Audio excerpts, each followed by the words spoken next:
Welcome to the Health Buzz Podcast with Dr. Cindy Ross, PhD.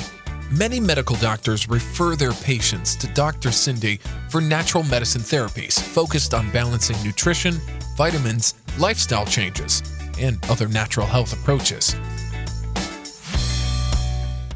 Oh, good. Hi guys, it's Dr. Cindy Ross, and I have the beautiful Miss Amanda Sellers with me this morning. Hello. So we were talking about what our topic was going to be today. And I did a post this morning, and a lot of you have been commenting about the 4 foods that you should not eat for optimal health. I did it specifically, actually, I was shooting more for cancer, but it's also just all diseases. And Amanda was like, we have to talk about that today. Yes. That is what we are going to do. Immediately, I had questions. Immediately, she sent me all kinds of questions. It's great. Yeah, it's great. Well, it's just like, can I just say this? And I texted you the other day about the amount of people that I have had tell me recently they have been diagnosed with Hashimoto's. Yeah. I've done no research on it because I haven't had the diagnosis. And unless you're a doctor, you've been diagnosed, you don't have a reason to research it. But now that I've had, let's see, 1, 2, 3 friends, and then another two, a cousin and a friend who were diagnosed with MS that was kind of reeled back. It just seems like I'm hearing about this more and more, and I'm wondering if it's related to the food we're eating and what we're putting into our bodies and how we fix it. So yeah. Well, the things with MS and any types of things like fibromyalgia, Lyme disease, rheumatoid, which I'm battling that right now, a flare, lupus, all those kind of fall into the same thing, right? They all kind of overlap. I'll never forget going to the doctor.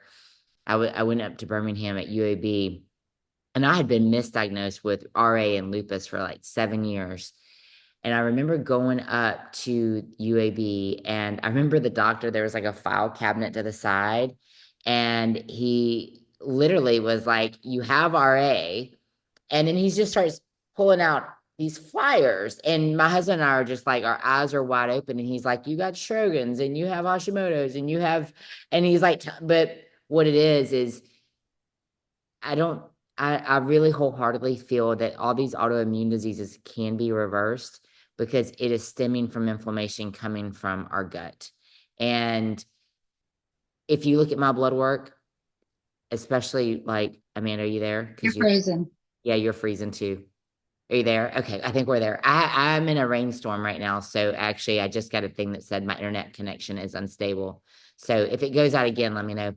We'll try to get through this, but yeah, it's storming really bad at the house. But you have to correct the imbalances, right? And all these autoimmune systems, they all overlap each other. I think for quite a while, it said pretty much unknown autoimmune disease on my chart because they didn't really know. And my mom had scleroderma, another disease called CREST, which is like Raynaud's, and it was pretty much CREST stands for like 5 different diseases. And she had them all, but they all just kind of overlapped. And, I always tell people, think about, go back 3, 4 decades ago, and there wasn't all these autoimmune diseases. And it's coming about because of all these foods that we're eating, the process. And that's everything changed in like the late 1940s, early 1950s. And since then, you've been seeing all these different diagnoses. And it's causing people, you check a box, and so you're getting medication for it, but the medication is, for the most part, just patching you. You're not getting to the root cause of the issue, and that's where nutrition comes in at. So that's why I posted the post this morning about foods that you shouldn't eat. And I think that for years, to me, it's just common knowledge, like don't cook with olive oil. Use olive oil, but don't cook with it because it doesn't have a high heat tolerance. But so many people didn't know that. And so it's something that I have to reiterate all the time to my patients is that, use olive oil, but don't cook with it. You know, you have ghee and you have avocado oil, and there's all these different types of oils that have a high heat tolerance that don't turn into the bad fats. So it's just those little tidbits. And I think sometimes I just kind of blow past it because I just think that everybody knows it. But then when I do a post like I did this morning, four foods that we shouldn't eat, it's green for a lot of people. So I think Mm-hmm. it's a great topic today for us to dig into. Yes. Let's do it. Let's Do you do want it. my first question? Tell it. Okay. What in the heck is gluten? All right. So gluten is it's a protein, okay? And I just had a patient text me yesterday and he goes, Cindy, I'm in Amsterdam right now. And he goes, all of my stomach issues are gone. I'm eating whatever I want and they're gone. And he just talks about like how America's killing us with our foods. And I said, yeah, I said, I can pretty much eat whatever I want. And when I go into Europe as well, because the food's not processed. But the thing in the US is that gluten, it is a protein and it's so heavily processed in the US.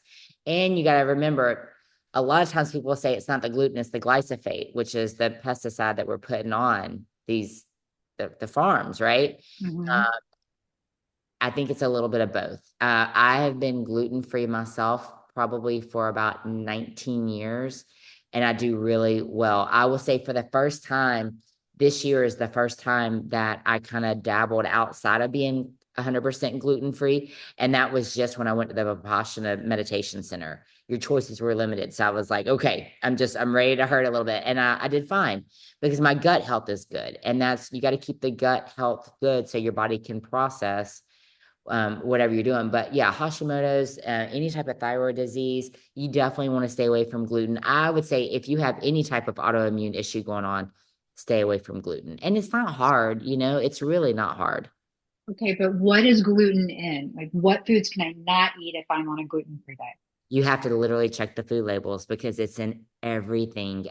So many times I get hit with, like, if we're at a restaurant and I'll say, hey, I'm gluten free, and they accommodate me, but what they don't realize, I think, is that it was in the dressing or it was in this. So I've had to go strictly to just olive oil because it's the safest. And you got to look at all your condiments, soy sauce, all of your condiments, things like that. It will have gluten in it. So you got to make sure that you read the label. And if it does not say gluten free, just assume that it has gluten in it. Well, what ingredient is going to tell you that it's gluten? Usually there will be some grain. It'll say like a barley or a rye or a wheat Oh, that's in there that you will know that there is definitely gluten in there. okay. And the thing is, when you ingest the gluten, I can tell you from Looking personal at my drink. experience, what is that you're drinking? So I thought I was getting soda water, but it's sparkling Is that Topo Chico? Sicilian lemonade. No, I love those. I do too. I got to get some more. Yeah, I do too. No, it's sparkling lemonade. It's pretty good. But it says it doesn't have any artificial sweeteners. It's probably got a Does lot of that sugar in have it. natural flavors? Does that what it say? Yes, that's what it That's said. all. That's a hidden one. That's usually bad when it says natural flavors. With natural flavors, including Sicilian lemons. Okay. All right. What's it sweetened with? It says uh, lemon fruit, carbonated water, fructose, fruit sugar, citric acid, natural lemonade, flavorings with other natural flavoring. Yeah. Yeah, It's yeah. okay. So, It's okay. I mean, it's better than drinking a Coke. mhm. Maybe depends on what it's sweetened with, but yeah, it's okay. Not a bad thing. It's only 40 calories. So yeah, it's definitely better than Coke, But which is my downfall. just remember the fructose though, it feeds cancer, it feeds inflammatory Mm, diseases. So yeah. that's why it's always good to cut out the sugars, especially. And I know that you drink Coke. Don't hide it from me. I know you drink You Coke. know I do. I mean, no, I don't. I don't hide it. It is hard to hide because but I always have a Coke. But I don't really have any other vices anymore. I don't drink, really. I don't, I'm not a huge sugar eater. I don't smoke. I don't vape. I don't do drugs. So my Coke is my crack. I, I think I need a vice. I just realized I don't have vices anymore. Why would you need a vice? I don't know. I feel like I need one. Everybody else has a vice. Um, Maybe a healthy vice. I don't know. I would say my vice is meditation now. That's my vice. I was Okay. I actually did like I inputted on someone else's they did a newsletter this morning and it was like, hey, if you have input on like what, and I was going to say this for the end, like what morning rituals really resonated with you in the year of 2024. And I put in there ice baths, reading, and meditation. Definitely resonated for me. So those are my vices. That's what calms me, soothes me, numbs me out per se. I love it. That's good. That's good. I've fallen off the meditation train. You sent me one yesterday, and I completely, Well, you've been I very won't say busy with ignored work. it, but yes, yes, I have. I have been working nonstop, like hours and hours a day, trying to tweak emotion for a judge that I have not been in front of yet. And she's a young judge, and she's very smart. She clerked for Clarence Thomas, and then some local federal district judges. And so I want to have my stuff together when I go in front of her, and I don't want to submit. I mean, you always want to submit good work, but I know that she is going to be tough. So I'm spending an So that is exorbitant amount of another time. reason why you need to add meditation in because it will help you Yes. get calm. Well, that and I think that my problem is I need to do it in the morning before I do anything else. Because once I get started, I'm the same. Yeah. it's hard to revert back. Yeah, I'm the So, same. I mean, like since I got my infrared sauna, that's what I've been doing is I literally take my Kindle. I'm like, I do three things in there. I'm like getting my work, like really it's like a workout because my heart rate goes up to like 115, I think, in the sauna. I'm cranking it to mm, like 145. I'm reading, I meditate for the first 20 minutes because I'm sitting for like 30, 35 minutes. And then I read like the last 10 minutes. It's been great because I feel like I'm getting, and I do it first thing in the morning. I got it set on a timer. It starts heating up at 5:30 in the morning. First thing. you love it. Love it. I've been like, please heal my knee. So if those of you that you do not know, yesterday, after 6 weeks of limping around my knee, I had some trauma. I had a King Corso nail my knee. And I've been limping around this really swollen, nasty, gnarly looking knee. And I had about 2 vials of fluid drained off of it yesterday. And Amanda knows my struggles. I've been trying. I do everything. I do the ice baths and ice packs and infrared. So when I tell you that I'm all natural because I don't take an Advil. I don't take anything. And yesterday I had all the fluid drained from my knee and thankfully, it wasn't an ACL because he's like, if we pull the fluid and there's blood in it, it's an ACL tear. Mm, So thankfully, not that. Just definitely, it kicked up my RA. So talked to a good friend. I'm gonna give her a shout out, Rachel Gilmore. She's a chiropractor in the area. She's phenomenal. But she sent me two exercises to start doing ASAP, and it's a conservative type of way, but it's a great way just to build strength. And she's like, you're wholeheartedly gonna heal because it's just it sent my body into a flare and it makes sense. My body was trying to heal that one thing and then it just sent everything else. But today I feel amazing. So hopefully it rolls over. But yes, I so I love my infrared sauna.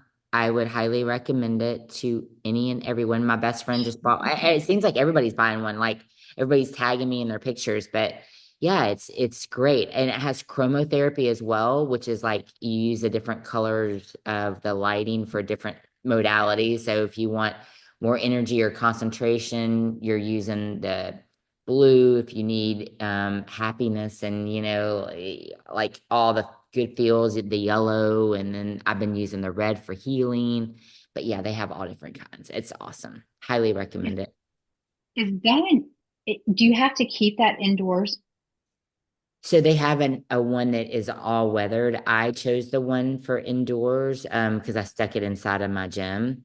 It's great. Mhm. It's only, I think it's like, maybe it's 6 feet tall and my ceilings are 9 foot. So there's plenty of room there. It doesn't take up much space. I think I have a 2-seater and it's like 4x4. It's great. Yeah. Yeah, it doesn't take up much space at all. It makes my husband happy. I'm not cluttering up the house. Yeah. Well, Okay. I've heard of, I have friends who have them here inside, but I haven't seen any outside. And I live in an old Florida home with very little storage or extra space. So I think the outdoor ones, you're looking at maybe like $1,000 more for those. yeah, I I figured. mean, I was gonna keep it inside, so I was just like, yeah, it's fine. And we live at the beach, so same for you. So you got to think Right. about like the saltwater exposure and everything. It just tears it down. Nothing less. Okay, so I want to go back to let me go back to my post that I did this morning. So, Okay. all right, so before you start asking me your 101 questions, lawyer, so 4 foods that you should stay away from. Okay. This is Yes. just for overall just health. Okay. Maintaining health, reducing risk of chronic illnesses, including cancer. So definitely steer clear of dairy. And I saw in the post that people are having a hard time with dairy, but as you and I talked about, you can replace milk with coconut milk, and Mhm. we love it in our house. I love it. So pretty much everything dairy, always feta, goat cheese, Greek yogurt, those are always kind of on the fence. They're usually permissible. And this is what I say too. As a functional medicine doctor, we run an IgG food panel if you want to see what you're being sensitive to. Like I just had a patient yesterday, she ran one for her entire family just to see what their issues are.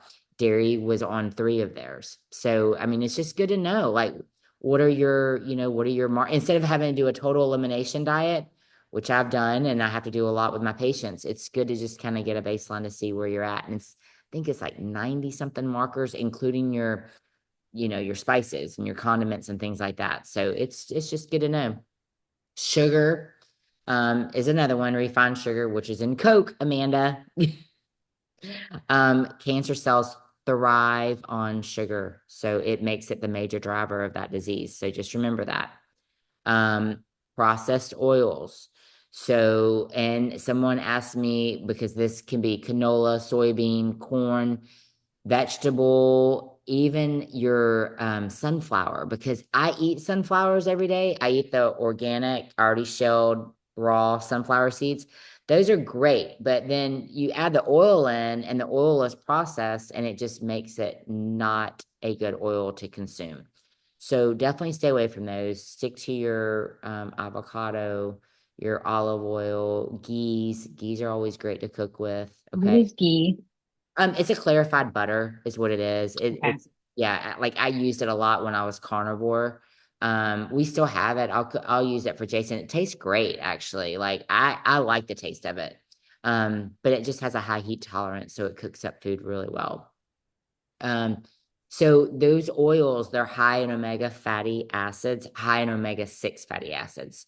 So those are the ones that lead to chronic inflammation. So if you are struggling with chronic inflammation, and then number 4 is wheat. So it goes back to your gluten and everything that we just talked about. So those are your 4, gluten and dairy and oils and sugar. So what are you consuming out of those 4? Hmm. Not a lot of dairy. Okay. Um, the processed oils, not so much unless it's like in processed food, probably. And the wheat I know is in some of the food. Yeah, I mean, probably a little bit of everything. Well, and I think that's most people, and if you do have inflammation, I would say, one of your questions was, I saw it says, where can I start? Right. Yes. And the best place to start, it literally is by starting you don't want to start all 4 cutting out at the same time because you don't know what's going to affect you and what's not. Of course, the goal is to stay away from all 4. But again, I mean, we're trying to have a lifestyle. So it's going to include some of that. I'm not going to tell you to stop drinking and stop doing this. I'm not that person. I'm all about quality of life, and what is going to give you the best quality of years that you have left on this earth, right? So start small. Eliminate one of the big fours. Replace processed foods with whole nutrient dense alternatives. I used to do grocery store tours. I don't know if you knew that or not. When I had Bodies by Cindy, I did a grocery store tour probably once a month. I even did an episode on my TV show on it at the time. And I would always say, you would always hear me say, you want to stay on the outside, the parameters of the grocery store, because pretty much anything on the inside is processed. And if it literally has anything that you cannot pronounce, it should not be going in your body. And if it has usually more than 6 ingredients, it probably is processed. So just really, you got to learn how to be an advocate and read food labels. And this is something that I had to start doing recently again that I haven't done in forever. But I started keeping a journal, because I would have one day that I wake up, because I've been doing an elimination diet all over again since my knee flared up 6 weeks ago. So I'm like, okay, is it this? What have I changed up? What have I changed up? And so keep a diary, because you're going to forget what you had throughout the day. And it could be like one little thing. I remember when my knees first got attacked with COVID, my gut was off, and one of the supplements that someone suggested that I take, it was a colleague of mine, and she was like, you really need to jump on this. And it was all about the cytokine storm, because it was all related with COVID. The number one ingredient in it was black pepper.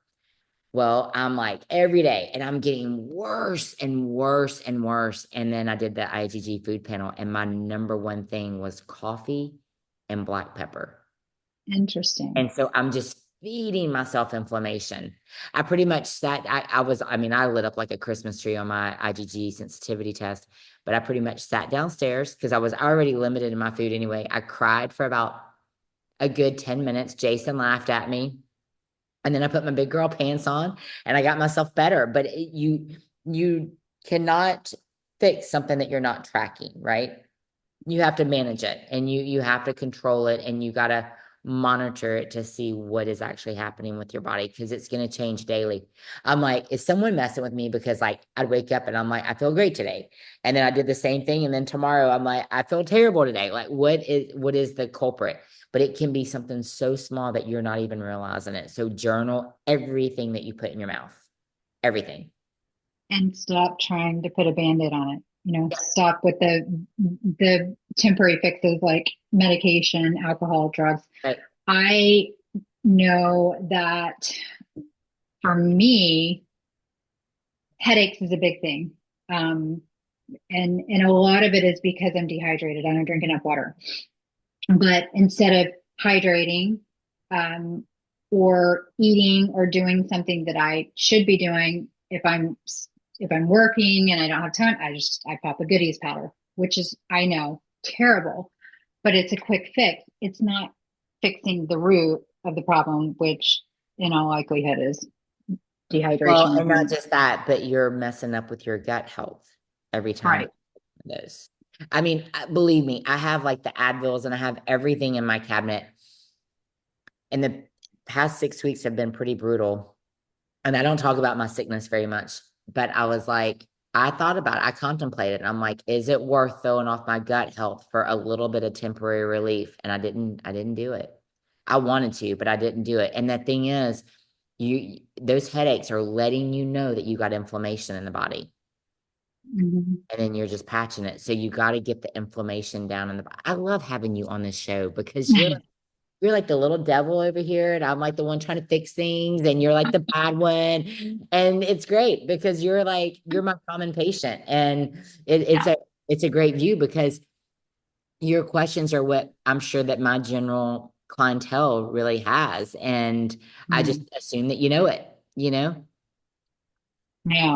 No, I mean, I'm learning. It's been very eye-opening for me, since you and I reconnected, and I'm learning. It doesn't necessarily mean that um I'm still eating all four of these things. Maybe I will try to. We talked about the milk, so I replaced the milk, and that's become. It has been what, a month or two since I've done that, and now Kennedy's drinking it at night with dinner, plain. It's not just in smoothies now. Greg is putting it in his coffee now. So the coconut milk. So that's been a nice small change that I've been able to make that makes me think that I can probably take another step. Good. And I think if people go into this approaching it like that, like don't try to conquer it all in one day. You're just going to get burnt out and it's not going to work. But if you just take little baby Baby steps and then steps.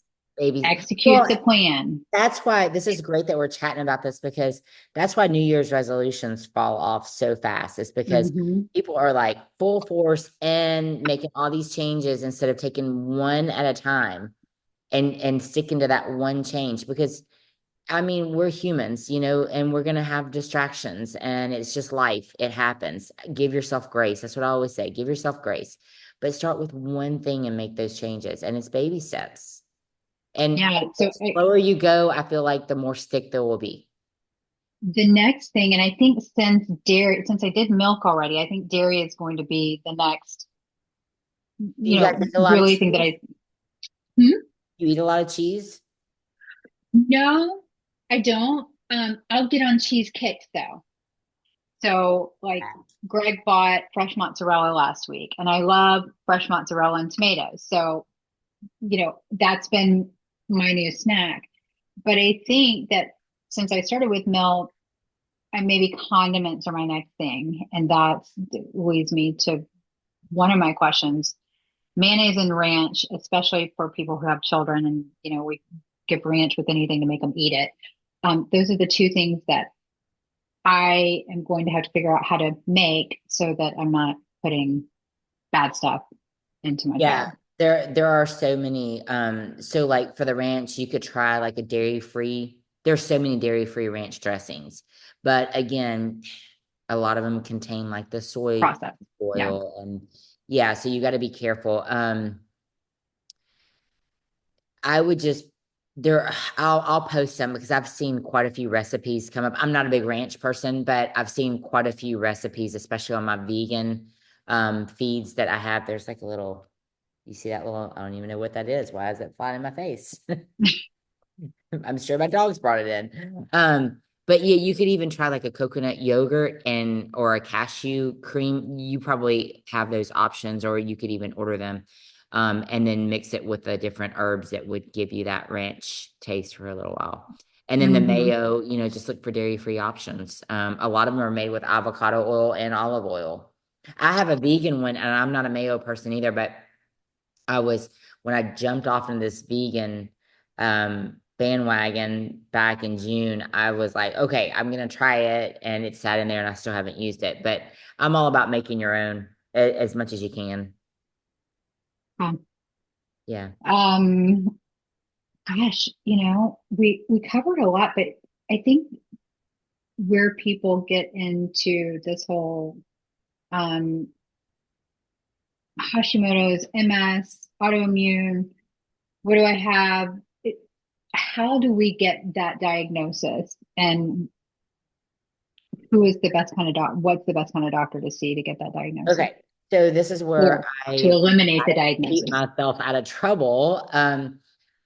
So it takes years to get a true diagnosis on those. Okay. They're going to speculate. And as long as you're checking a box, they're going to give you a med, right? And they're going to tell you this is going to help. And again, you're not fixing the problem, you're just patching the problem. So if there is any type of, I do a full blood chemistry panel. So I am one of 12 in the US that mastered in blood chemistry. So I study blood work for patterns, disease patterns, nutrient, vitamin deficiencies, imbalances. And then I treat the body as a whole. So okay, I gotta go back. Okay, so I'm reading this book right now, and I'm not gonna do a spoiler because it's a really good book. But one of the little blurbs about kind of comparison to conventional medicine it was like the six blind men, and it's in reference to an elephant. And so they wanted their perception of what the elephant was. And like, one of the guys, I'm gonna butcher this, okay, because I read it pretty fast, but it made so much sense to me. So one of the blind men leans up against the elephant and he's like, he's strong, it's a wall. And the other one, like puts his hand across the tusk and he's like, it's a spear. And the other one is on the skin and it's a leg and it's a snake. And like they're going through all the different parts of the elephant. And it was all their perception because they've never seen an elephant, but it was their perception. And they compared it to conventional medicine because I treat the body as a whole, right? Like if this is going on, what is the underlying cause? But you go to a rheumatologist, an endocrinologist, a neurologist, you got all these specialists, right? And they're compartmentalizing and no one's communicating together. And so many things get missed and you have contradictions in medications and it can become believe me, I know I've been there. I mean, the first 10 years of my disease, I didn't know of me back then. So I took all the meds, had all the surgeries, 22 surgeries. So I remember being on 24 medications in my 20s. It was absolutely terrible because I didn't know. All I was told was take your damn medicine, literally take your damn medicine. And and it wasn't until, probably right about the time that I started Bodies by Cindy was when I really started questioning the nutrition side of things, which is when I went gluten-free. And so you got to treat the body as a whole and not compartmentalize it. And that's the problem with conventional is we're compartmentalizing and this doctor is not communicating with this doctor and a lot gets missed and you got to find the underlying root cause of what's feeding these different parts of the body, what's causing the disease. So that's where I come in.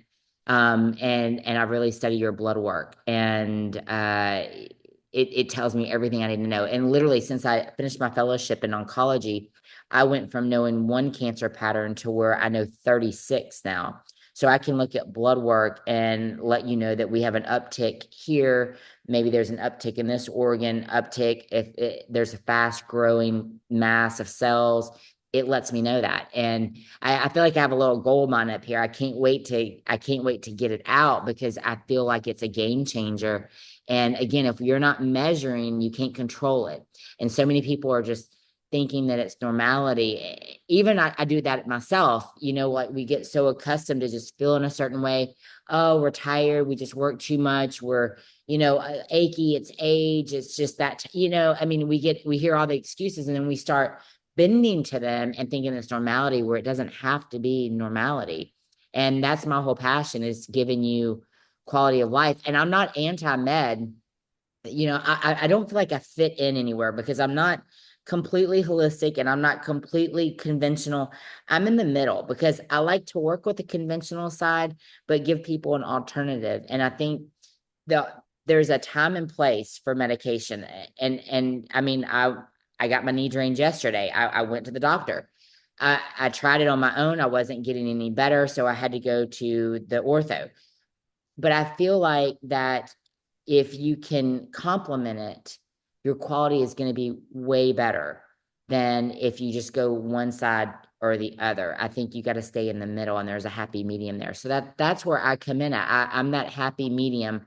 I'm going to give you an alternative and I'm going to give you, whether you have to go through a round of chemo or radiation or you're on infusions, I want to give you a quality of life while you're going through that. Does that make sense?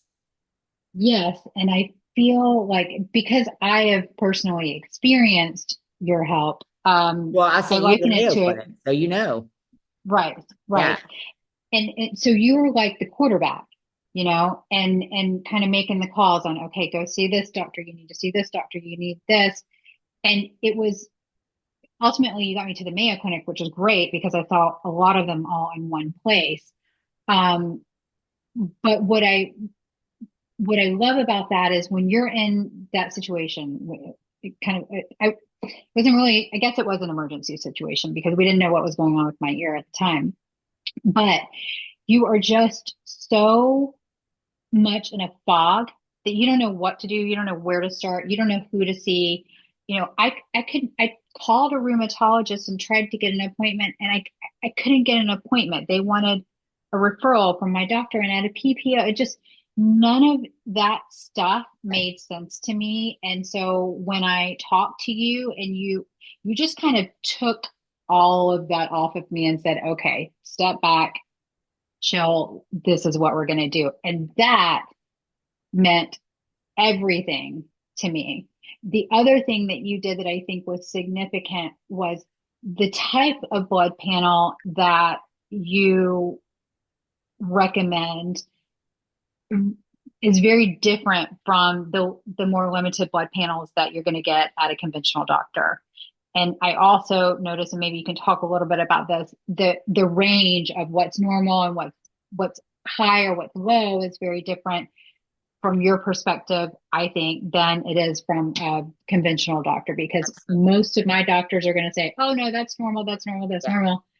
You know what I'm experiencing, and you can say, well, this is why you're feeling this way because this is low, whereas a conventional doctor is going to say, oh no, it's within normal range. That's right. Yeah. So let me step back a second. So again, I'm going to go back to this. I'm not anti-med because I do think that there's a time and a place for medication. Like when we had COVID, my husband went to the hospital, almost died, and he was on the remdesivir. He almost died because he almost died of the medication because his liver wasn't good. And this was before I finished everything. So I wasn't even looking at his labs, but he had been running fatty liver for 7 years prior, but it was never caught because the doctor was like, oh, it's within normal range. You're fine. I'll see you back in a year.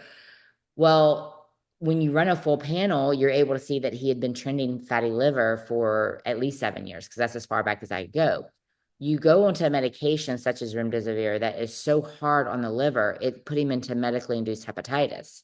So immediately he couldn't even withstand the medicine. Well, if he really needed that medication, like if it was life or death, which we were right there, it was like pretty life or death, he would end up dying because the terrain wasn't healthy. When I say the terrain, the body wasn't healthy. So that's my goal with me practicing, is for me to get your terrain working optimally. Okay. So that way, whatever comes your way, you can handle it. Whether you have to go, maybe you got some kidney dysfunction and you have to go on a medicine 2 years from now that is so hard on the kidneys. If we don't get that kidney dysfunction cleared up, you're going to shut down and you're potentially going to die.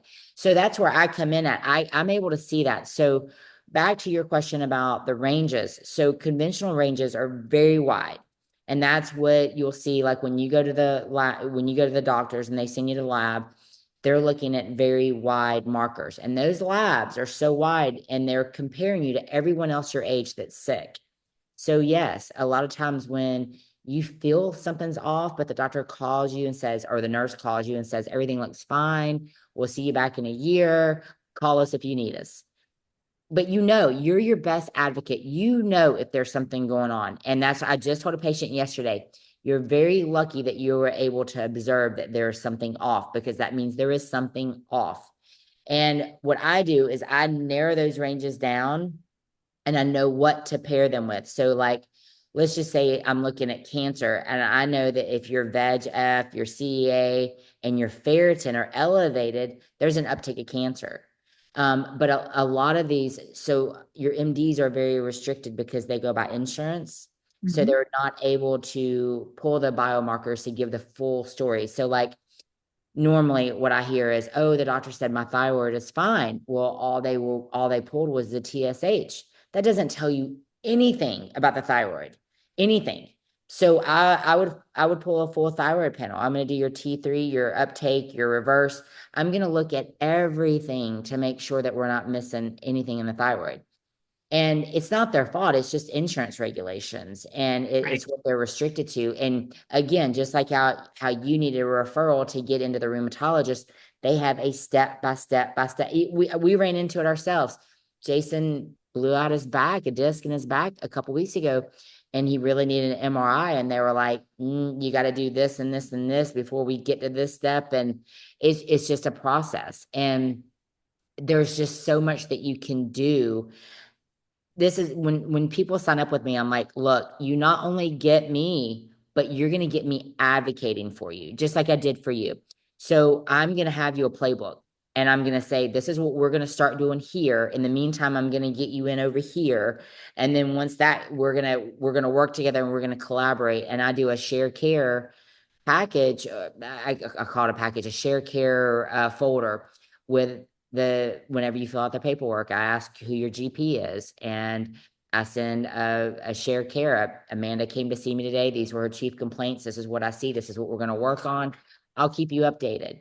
And they love it because I'm that key piece that they don't have time to sit in the office with you over 5 minutes. If you're lucky, you get 5 minutes. Right.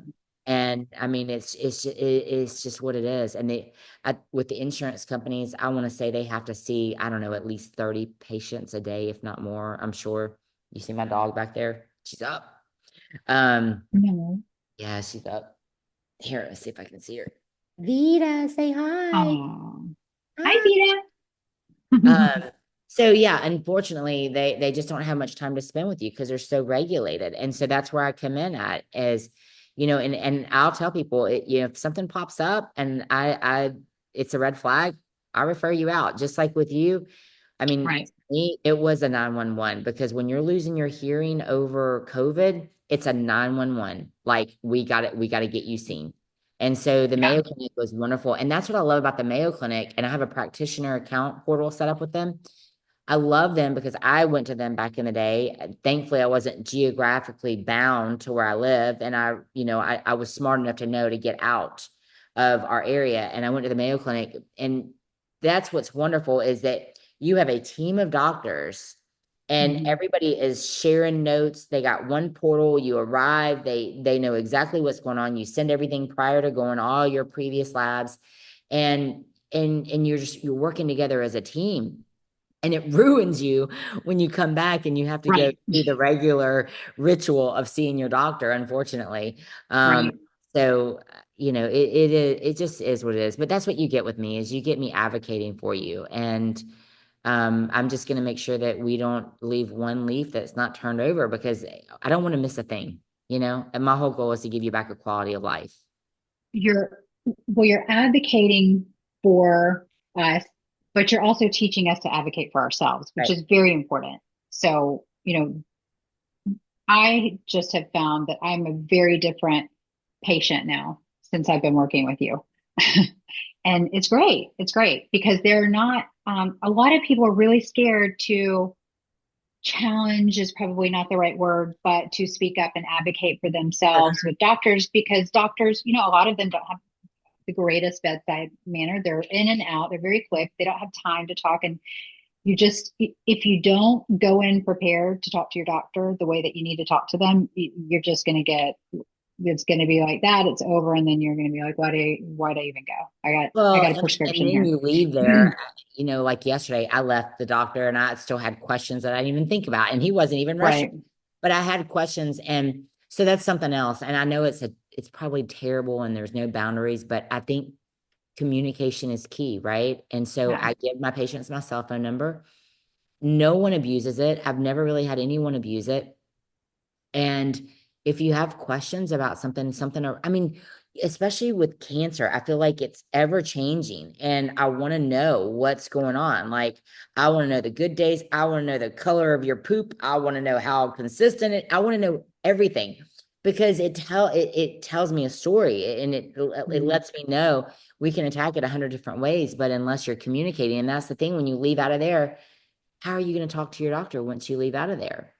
And so that's one thing I think out of my own frustration through the years that I wanted to make sure that I had that open line of communication with my patients. And everybody's great. No one abuses it and they all respect my time and it works. But communication is everything. Yeah. Not just in your profession and mine as well. And relationships and marriages. It's in everything, right? It's in everything. Hey, so I hope that you get the stress off of your plate soon and you get this Today, motion behind you and you get back into your meditation routine, especially I going into the will. holidays. Yes. So what are you looking at? Are you going to be finished by this week, you think? Yeah, I just have to get it. We'll have to get it filed, and then my sentencing is next Thursday. So then I'll be done, before For the Christmas. year? So, Yeah, nice. yeah, pretty much. Yeah. And you're vacationing, right, at the end of the year? Yeah. So I have a We went Kennedy's. bathing suit shopping this morning, just so you know. Pics and all. No, I do. That's Kennedy's present. We're doing a mommy daughter trip to Tulum, and we are meeting my best friend from law school and her daughter. They live in Miami. One of her daughters that's Kennedy's age, and we're all meeting in Tulum. So So yes, cool. That's so yeah, cool. yeah. Awesome. Well, I love our days that we don't really have a topic because it seems like we end up finding so much to talk about. I know. If anybody has any questions, reach out to me. I know it's confusing and it's a lot, but maybe make it a New Year's resolution to take one of these out of your lifestyle and start doing better. I promise you're not going to miss it. It takes 21 days to create a habit. So once you're in it, you won't miss it. Yeah, and another thing, drop a comment or reach out directly if there's anything specific that you want to hear us talk about because We we're would always love to looking for help with fun things. topics. Like, what do you want to listen to? It takes a lot off of our plate. But not just that. If you like what we're talking about, subscribe. It's posted on YouTube and an Apple Podcast, as well as all the social media platforms. So if you like it, share it and spread the love. We appreciate you. Yes. Thanks, See you Amanda. next week. Love Have a great you. day. There's that heart. My little heart.